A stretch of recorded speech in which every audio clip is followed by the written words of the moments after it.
আসসালামু আলাইকুম। রোহনপুর দিলকুজন ঘাটের ভয়াবহ করুণ অবস্থা। এখানকার বন্যার পানি অনেক বেড়ে গেছে। এখানকার কৃষকের মনের অবস্থা খুবই খারাপ।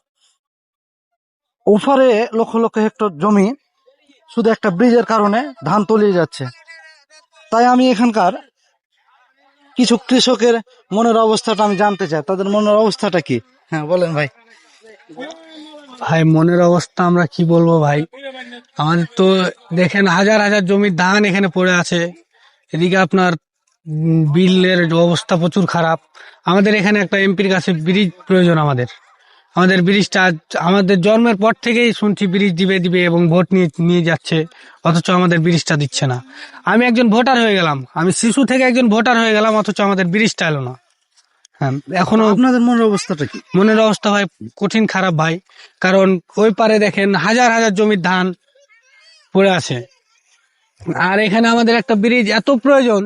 মানুষের মনের অবস্থা কি বলবো, মানুষের সাথে যদি কোনো কথা বলতে যাই তাহলে মানুষ এমনিতে রেগে যাবে, কারণ মানুষের মনের অবস্থা ভালো নেই এবং নৌকা নামাচ্ছে, এই করছে, মানে নানান করছে।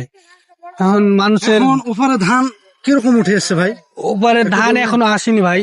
ভাই হঠাৎ করে নদী এত প্রবল বেগে বেড়েছে তা বুঝতে পারিনি ভাই। এখন আপনারা কি চান? এখন আমরা আমাদের এমপি মহোদয়ের কাছে চাই যে আমাদের জন্য ব্রিজটা হয়, কারণ আমাদের ব্রিজটা অনেক প্রয়োজন। ব্রিজ আমাদের লাগবে।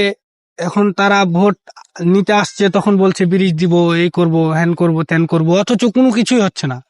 আমাদের যে এমপি মহোদয় আছে, সে যদি আসে, এখানে আসে, দেখে মানুষের করুণ অবস্থা যদি দেখে, সে তার যদি মনে হয় যে না আমাদের এখানে ব্রিজটা দেওয়া উচিত, তাহলে সে অতি শীঘ্রই তাড়াতাড়ি কাজ শুরু করুক।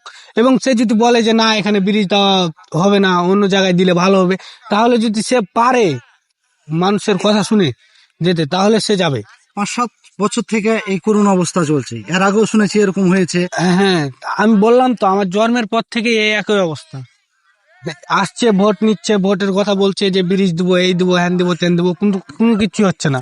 শুনলাম পোর্টসাতে নাকি ব্রিজ হয়েছে। হ্যাঁ, আমাদের পাশের থানায় সাধন চন্দ্র মজুমদার, যিনি এমপি ছিলেন, উনি দিয়েছেন আমাদের এই এই নদীতেই ব্রিজ দিয়েছে উনি।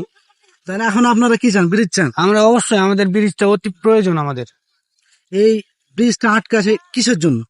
কিসের জন্য? তারা ওই তো বললাম তো, ঘুষ খাচ্ছে, এই করছে, হ্যান করছে, ত্যান করছে, ব্রিজ তো খেয়ে নিচ্ছে ওরা। আসছে, ভোট নিচ্ছে, দিব বলছে, আবার দেয় না।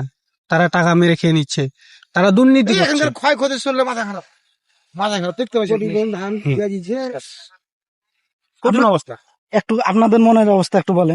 মন অবস্থা